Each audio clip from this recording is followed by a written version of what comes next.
यांचं पुन्हा एकदा स्वागत। दिल्लीमध्ये पुन्हा एकदा अरविंद केजरीवाल यांच्या नेतृत्वाखाली आपचं सरकार सलग तिसऱ्यांदा स्थापन होणार हे आता जवळपास निश्चित झालेलं आहे। जी आकडेवारी आहे त्यानुसार सध्या आप 56 ठिकाणी आघाडीवर आहे, भाजप 14 ठिकाणी, काँग्रेसला आपलं खातं उघडता आलेलं नाही। आणि दिल्लीतली निवडणूक आहे ती शेवटी कुठल्या मुद्द्यांवर लढवली गेली आणि कुठल्या मुद्द्यांमुळे जिंकली आणि त्याचा अर्थ काय नेमका हे आपण जाणून घेण्याचा प्रयत्न करतोय। अभिजित मोरे आहेत आपल्यासोबत। अभिजित जी, तुम्हाला असं वाटतं की ज्या पद्धतीचं ध्रुवीकरण मतांचं करण्याचा प्रयत्न झाला त्यासोबतच शायना एनसी यांनी जो आरोप केला तो तुम्ही सातत्यानं खोडून काढताय, पण ही सुद्धा काही प्रमाणातली वस्तुस्थिती आहे की आपनं दिलेली आश्वासनं काही 100% आपल्याला पूर्ण नाही करता आली। तुम्हाला असं वाटतं की काही गोष्टी राहून गेलेत?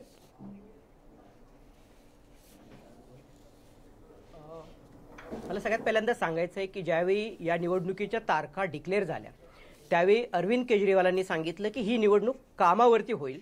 जर आमच्या सरकारने काम केलं आहे असं वाटत असेल तरच लोकांनी आम्हाला मतदान करावं, काम केलं नाही असं वाटत असेल तर लोकांनी आम्हाला मतदान करू नये, अशा स्पष्ट शब्दामध्ये बोलायला सुद्धा एक धाडस लागतं। मला वाटतं की कदाचित आपल्या अलीकडच्या राजकीय इतिहासामध्ये ही पहिल्यांदाच घटना घडते। ज्या पद्धतीची कामं आम आदमी पक्षाने केले त्याच्यातून आम आदमी पक्षाचा हेतू स्वच्छ आहे, जनतेबद्दलची तळमळ प्रामाणिक आहे हे लोकांना कळलेलं आहे। तुम्ही जसं म्हणता की काही कामं नक्कीच राहून गेलेत, परंतु कामं करण्याचा आणि लोकांना प्रत्यक्षामध्ये लाभ पोहोचवण्याचा आमचा हेतू आहे आणि लोकांना लाभ मिळतो आहे। म्हणजे ज्यावेळी सरकार स्थापन झालं त्याच्यानंतर लगेच पहिल्या महिन्यामध्ये पाणी पूर्णपणे माफ आणि विजेचे बिल निम्मे करण्याचा निर्णय आम आदमी पक्षाच्या सरकारने घेतला आणि त्याचा फायदा अक्षरशः लाखो कुटुंबांना झाला। त्यांचे हजारो रुपये प्रत्येक महिन्याला त्याच्यातून वाचले। त्याच्यानंतर शिक्षण शाळांचा ज्या पद्धतीने कायापालट केलेला आहे त्याला तुम्हाला मध्येच थांबून फक्त एक छोटासा प्रश्न विचारतो, या मोफत देण्यामुळेच तुम्हाला दिल्लीकरांनी जास्त पाठिंबा दिला?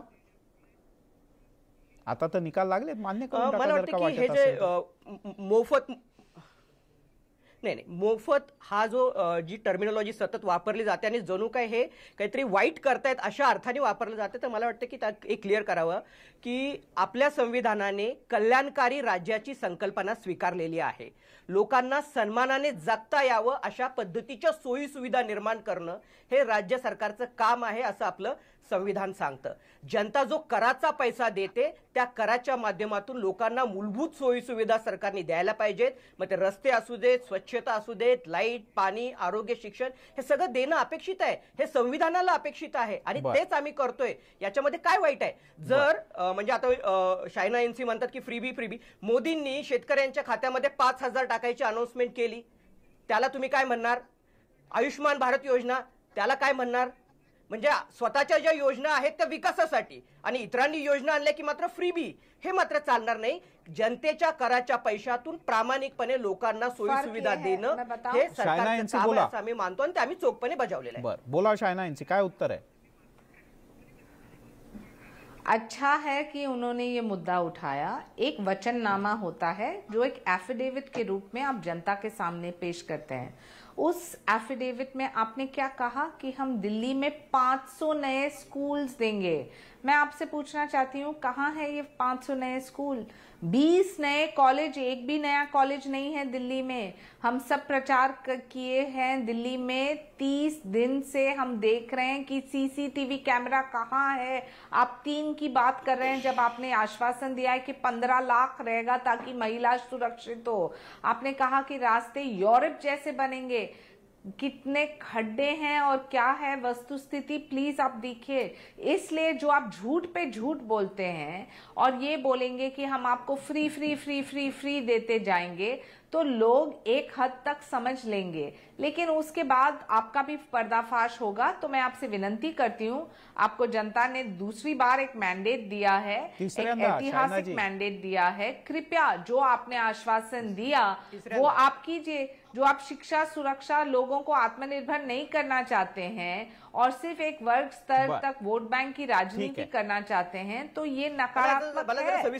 सकारात्मक सोच तब होता है जब आप विजन प्लान को इम्प्लिमेंट करते हैं। बर नाही, मी अभिजित मी तुमच्याकडे येतो, मला जरा सविस्तर उत्तर देऊ द्या। महेश जी, मी येतो तुमच्याकडे। महेश तपास आहेत आपल्यासोबत। त्यांनी असं म्हटलं विकास विरुद्ध विकास। सर मला 2 मिनिटं द्या। 2 मिनिटं द्या, मी शाळेचा मुद्दा त्यांना क्लिअर करून देतो. ठीक आहे अभिजित, मुद्दा त्यांनी मांडा, असं मग आपण म्हटलं की आम्ही महेश याकडे 500 जाऊया. नवीन शाळा तयार केल्या नाहीत. हां हो हो. तर मी तुम्हाला सांगतो की 30 नवीन शाळा बांधल्या. नवीन शाळा 500 शाळा का होऊ शकल्या नाहीत, तर याच्यामध्ये जमीन हा विषय डीडीएकडे आहे आणि तो केंद्र सरकारच्या अखत्यारीत आहे. त्या बदल्यामध्ये आम आदमी पक्षाने काय केलं की ज्या सध्याच्या शाळा आहेत त्याच्यामध्ये 20,000 नवीन क्लासरूम वाढवल्या. 20,000 नवीन क्लासरूम, याचा अर्थ 500 शाळा नवीन निर्माण करण्या इतकीच कॅपॅसिटी आहे.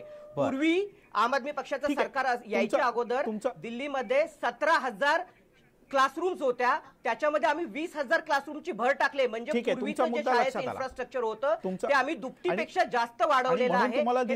सीसीटीव्हीच्या बाबतीमध्ये म्हणून तुम्हाला दिल्लीकरांनी समर्थन दिलं असं तुम्हाला समर्थन दिलेलं आहे. पण मग महेश तपासे, दिल्लीतल्या निवडणुकीनंतर भाजप काय धडा घेईल असं वाटतं? असं आहे, भाजप आणि एकमेकांच्या विरोधामध्ये म्हणजे एका राजकीय पक्षाच्या ज्या ठिकाणी आपली सत्ता नाही त्या राजकीय पक्षांना कशा पद्धतीने सबंध भारतामध्ये त्रास दिलेला आहे हे पूर्ण जनतेला सर्वश्रुत आहे. त्याच्यामुळे दिल्लीला डीडीएला जर त्यांना शाळा बांधायची असेल आणि डीडीए जर केंद्र सरकारच्याकडे असेल आणि त्याला जागा दिली नाही, हा सुडाचं राजकारण ही भारतीय जनता पार्टी आप विरुद्ध करतेच करते, परंतु त्या दिल्लीची जी जनता आहे त्यांच्या विरोधामध्ये देखील करते. म्हणजे हे कुठलं राजकारण आहे हो? एखाद्या राजकीय पक्षाने त्याच्या घोषणापत्रामध्ये एखादी गोष्ट सांगितली, तो पक्ष निवडून आला, आता तो पक्ष लोकांच्या संमतीने निवडून येतो, लोकशाही मार्गाने निवडून येतो, त्याला समर्थन करण्यासाठी ज्या काही शासकीय स्तरावर किंवा दिल्ली स्तरावर गोष्टी करायला पाहिजे ते का केल्या जात नाही, हा पहिला प्रश्न माझ्या भाजपच्या लोकांना आहे. आणि त्याच्यामध्ये एका 5 वर्षाच्या सरकारमध्ये सगळ्याच गोष्टीची वचनं ही पूर्ण होऊ शकत नाहीत. त्याला कालमर्यादा दिली जाते. जे गेले 20-30 वर्ष होऊ शकलं नाही त्या 5 वर्षामध्ये अरविंद केजरीवाल त्याच्या पक्षाने करण्याचा प्रयत्न केला. त्या गोष्टीचं अभिनंदन करायचं सोडून म्हणजे दिल्लीमध्ये भारतीय जनता पार्टीचे पंतप्रधान, देशाचे पंतप्रधान काय भाषण करतात, म्हणजे दिल्लीश्वरांनी काय म्हणतात टेररिस्टच्या विरोधामध्ये मतदान करावं. आता हे मतदान कोणाच्या विरोधात झालेलं आहे, म्हणजे कोणाला तुम्ही टेररिस्ट म्हटले, हा प्रश्न जर आम्ही त्या ठिकाणी पंतप्रधानांनी विचारला तर दुःख होईल. पद्धतीने सुडाचं राजकारण देने की आवश्यकता नहीं, हम कोई स्पर्धा में नहीं है, लेकिन तो भी निवडून देते का विकासाच्या निवडून देते. एकीकडे एक सरकार दुसरीकडे दुसरे सरकार असताना मध्ये काय संघर्षाचं वातावरण असू शकतो.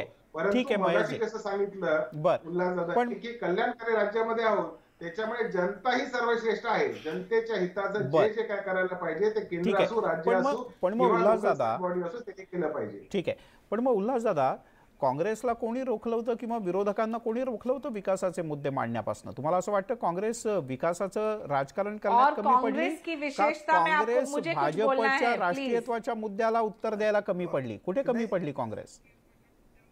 नाही, कसं आहे, कांग्रेस की विशेषता ये है कि उनको पता नहीं कि उनके नेतागण कहाँ हैं और कहाँ से उनको निकाल सायना जी, उल्हासदादा एक मिनिट दादा बोला. अरे भैया, नाही, कसं आहे की खरं म्हणजे काँग्रेसनी गेल्या अनेक वर्षांच्या मध्ये सरकार असताना अतिशय लोकाभिमुख अनेक निर्णय घेतले.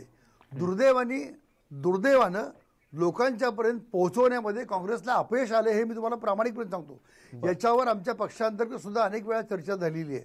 अनेक निर्णय महाराष्ट्रामध्ये असतील किंवा केंद्र पातळीवर असतील, ज्या वेळी काँग्रेसच्या नेतृत्वाखाली आघाडीचं म्हणा किंवा पक्षाचं सरकार होतं त्यावेळी जनताभिमुख अशा प्रकारचे निर्णय घेतलेले आहेत. खोटी आश्वासनं देऊन दिशाभूल करून मतं मिळवण्याचा काँग्रेसने कधीही प्रयत्न केला नाही, त्यावेळी केला नाही, आत्ताही केला नाही. त्या मूलभूत मुद्दा काय आहे की आज आपल्याला संपूर्ण देशाच्या दृष्टीनं विकासाच्या दृष्टीनं आता एवढे भारतीय जनता पक्ष एवढी चर्चा करते. आज देशाची आर्थिक स्थिती कोणी करून ठेवली एवढे दिवाळखोरीची? आंतरराष्ट्रीय पातळीवर आंतरराष्ट्रीय नाणेनिधीचं जर रिपोर्ट सगळे पाहिले तर सगळी जी दिवाळखोरी आणि रिझर्व्ह बँकेचा 70 वर्षामध्ये म्हणतात काँग्रेसच्या सरकारने कधीही एक दिडकी सुद्धा रिझर्व्ह बँकेतनं घेतली नाही. यांनी एकदम 1,30,000 कोटी रुपये घेऊन टाकले आणि आणखीन पैसे मागतायत. यांनी आणलेल्या माणसांनी, अर्थशास्त्रज्ञांनी, विद्वानांनी राजीनामे देऊन निघून गेले असं खोटं बोलून त्यावेळी मतं मिळवली. काँग्रेसने अशा प्रकारे खोटं तर बोलले नाहीच, पण जे आपण चांगले केले ते लोकांच्या पर्यंत पोहोचवण्यामध्ये दुर्दैवानं पण उल्हास दादा, काँग्रेसला अपयश आता आलंय. पण आपच्या तरी या सुद्धा- दिल्लीतल्या यशानंतर आणि महाराष्ट्रातल्या राजकीय प्रयोगानंतर इथून पुढच्या काळात अन्यही ठिकाणी भाजप विरोधकांना या विजयामुळे बळ मिळेल? कुठले नाही नाही नाही कसं आहे, आता एक लक्षात घ्या, दिल्लीचा हा जो विजय मी अगोदरच सांगितला की या देशातली लोकशाही मूल्य आणि धार्मिक आणि सामाजिक ऐक्य आणि बंधुभाव हा जो अत्यंत संकुचित होत चाललेला होता, तो धोक्याच्या पातळीवर आलेला होता. तो धोका या निवडणुकीच्या मतदानाच्या माध्यमातून देशाला दिशा देणारा ठरणार आहे, याबद्दल माझ्या मनात शंका नाही. आमच्या अपयशाबद्दल आम्हाला दुःख जरूर आहे, परंतु धर्मांध शक्ती, विघटनवादी शक्ती आणि धार्मिक फूट पाडून समाजामध्ये तुकडे पाडणारी शक्ती, या शक्तीला यश आलेलं नाही, हा एक आश्वासक मुद्दा या निवडणुकीच्या माध्यमातून देशाला मिळालेला आहे, एक संदेश. आणि त्यामुळे आम्हाला समाधान आहे असं मी समजतो. आता काँग्रेसच्या बाबतीत जर सांगायचं झालं तर काँग्रेस पुन्हा याचा पुनर्विचार करील आणि पुन्हा पक्ष उत्तम प्रकारे उभा करण्याचा प्रयत्न करील. काँग्रेसचा इतिहास जुना आहे, अनेक वेळा आम्ही पराभव स्वीकारलेला आहे आणि त्या पराभवावर मात करून पुन्हा उत्तुंग यश मिळवलेलं आहे. 77 सालचा पराभव आम्ही पचवलेला आहे आणि जो 77 साली उत्तरेतल्या 8 राज्यामध्ये फक्त काँग्रेसचा एकच खासदार होता, पण लगेच 80 साली पुन्हा इंदिराजींच्या नेतृत्वाखाली काँग्रेस पक्ष उभा राहिला. मला पूर्ण आशा आहे की काँग्रेसच्या माध्यमातून उल्हासदादा, शेवटी आशेवरतीच आपण सगळे जगत असतो आणि काँग्रेसला आशा तर ठेवलीच पाहिजे, कारण ज्या काँग्रेसनं दिल्लीच्या माध्यमातून इतिहास घडवला, ज्या काँग्रेसनं दिल्लीमध्ये सलग 3 वर्ष सत्ता गाजवली, त्या काँग्रेसला एकही सीट जर का जिंकता येत नसेल तर काँग्रेसला थोडं नाही तर जरा जास्त आणि मोठं आत्मपरीक्षण करावं लागेल. मी येतो शायनाजी, मी तुमच्याकडे येतो. एक छोटासा ब्रेक घेऊयात. ब्रेक नंतर शायना एनसी यांच्याकडनं आपल्याला हे मुद्दे जाणून घ्यायचे आहेत की भाजपला सुद्धा आता आपल्या राजकारणाच्या पद्धतीचा फेरविचार करावा लागेल का? जर का महाराष्ट्रापाठोपाठ दिल्लीतही खूप मोठं टार्गेट ठेवल्यानंतरही भाजपला त्या टार्गेटच्या जवळपासही जाता येत नसेल तर भाजप आपल्या राजकारणाचा फेरविचार करणार का किंवा फेरमांडणी करणार का? एक छोटासा ब्रेक घेऊयात.